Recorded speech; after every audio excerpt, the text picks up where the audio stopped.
Today in Public Eye News, we have the latest on all things NMU, and the U.S. economy is on the rise. Later on, Adam Diaz will join us for our weather, and Nate Belleville has news from the NFL draft and last night's NMU Athletic Awards ceremony. Hi, I'm Jillian Wormlinger. I'm Mason Wallace. Welcome to Public Eye News.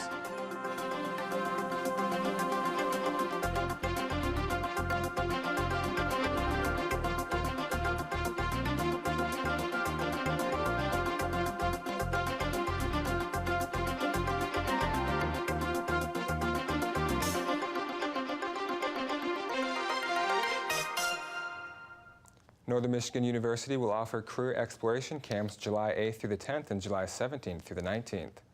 The camps are open to 7th through 12th graders, and registration opens on May 6th.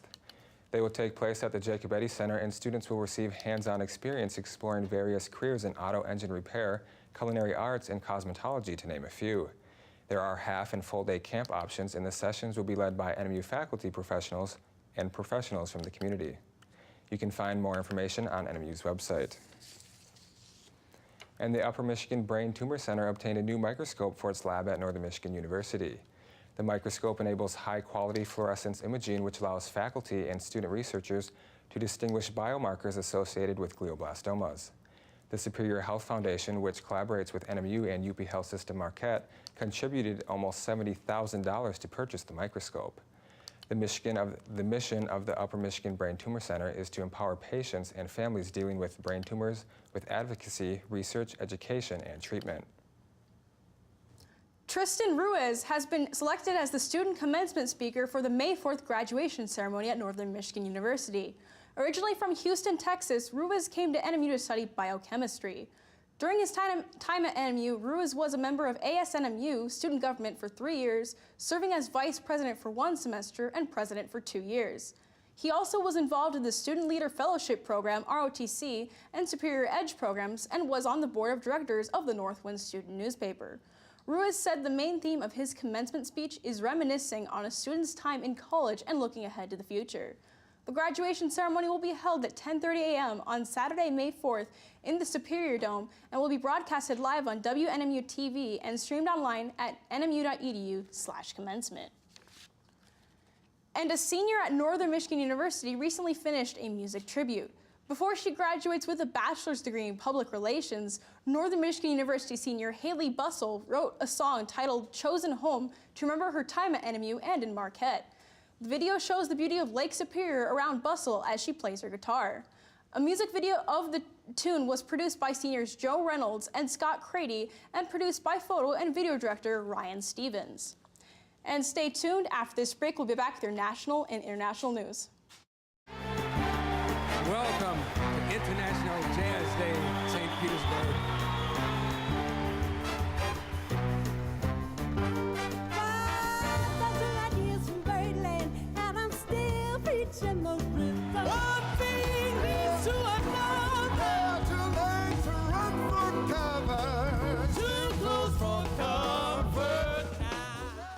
Tonight at 10 on Public TV 13. And welcome back. The U.S. economy grew at a solid 3.2% annual rate in the first 3 months of the year. This was a far better outcome than expected, overcoming a host of headwinds, including global weaknesses, rising trade tensions, and a partial government shutdown. The Commerce Department reported today that the advance in the gross domestic product marks an acceleration from the 2.2% gain in the previous October to December period. The GDP gain surpassed the 3% bar set by President Donald Trump as evidence his economic program is working. Trump is counting on a strong economy as he campaigns for re-election. It was the strongest first quarter growth rate since 2015. And the current recovery from the Great Recession of 2007 to 2009 is currently the second longest in history and will become the longest if it lasts past June. And hundreds of students and staff at 2 Southern California universities are quarantined as health officials try to avoid a possible measles outbreak. UCLA and the California State University issued the orders after 2 confirmed cases. Nichelle Medina has the latest from the UCLA campus. Officials at UCLA say a student contagious with measles attended classes for 3 days earlier this month, potentially putting hundreds at risk. It's crazy to see that that's happening in a place that I spend time studying. I think it was supposed to be eradicated.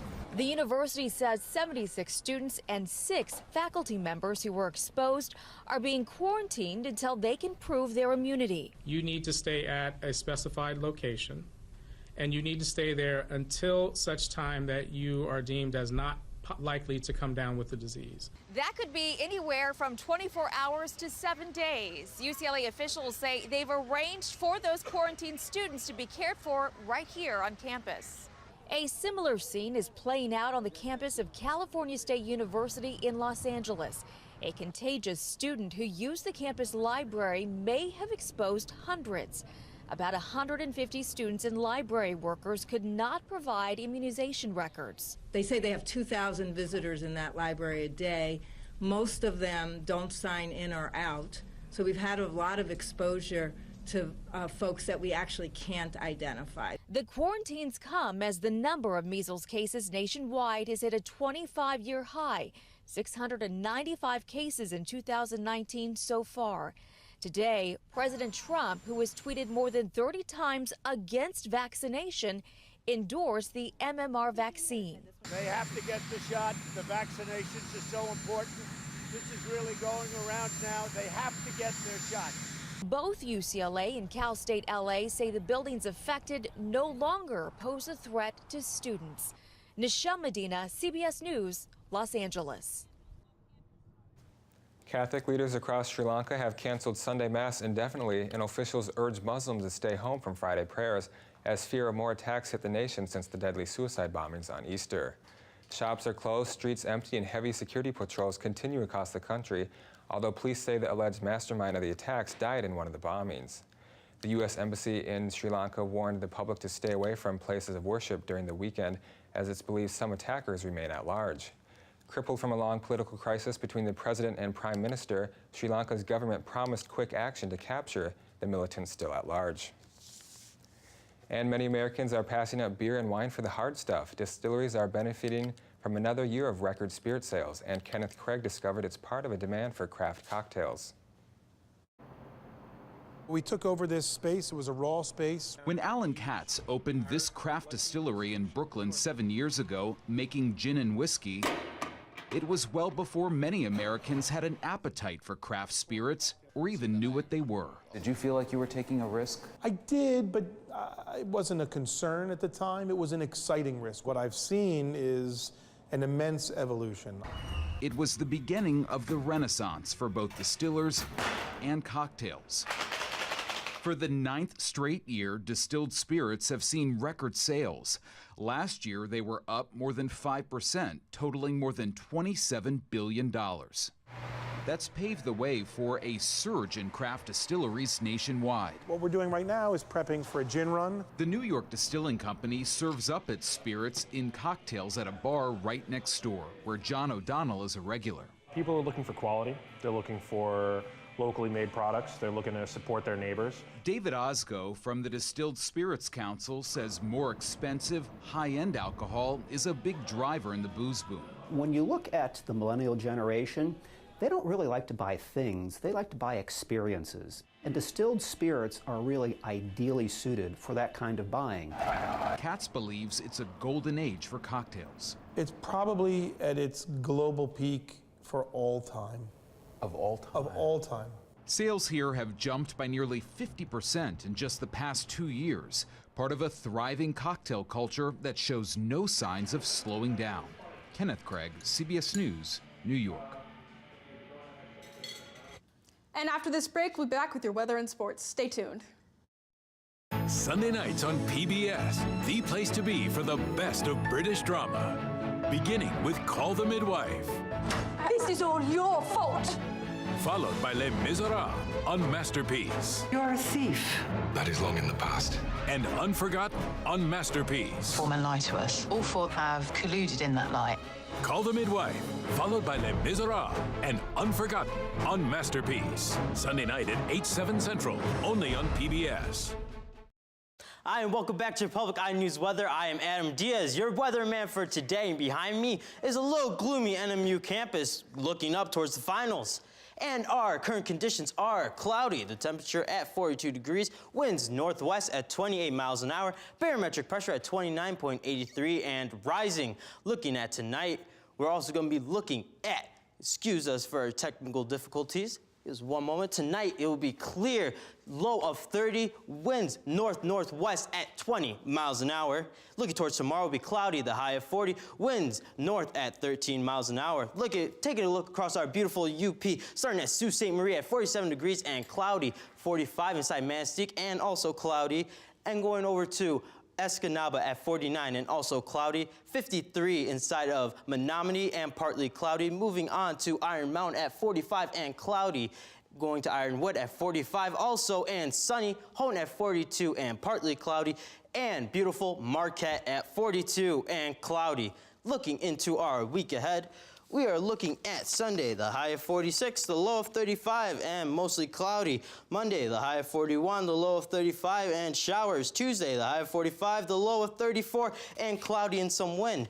Well, it looks like we're going to get a little bit of a draft, and I hear you have a story that's a draft on its own. Oh, it's very much so. Down in Nashville, Tennessee. Thanks. And I like your tie, too. Thank you. The 2019 NFL Draft took place last night in Nashville, Tennessee. Being selected first overall was quarterback Kyler Murray out of University of Oklahoma to the Arizona Cardinals. The Detroit Lions used the 8th overall pick to select tight end TJ Hawkinson out of Iowa. The Green Bay Packers had 2 draft picks last night. One was used by former Michigan defensive lineman Rashawn Gary and safety Darnell Savage out of Maryland.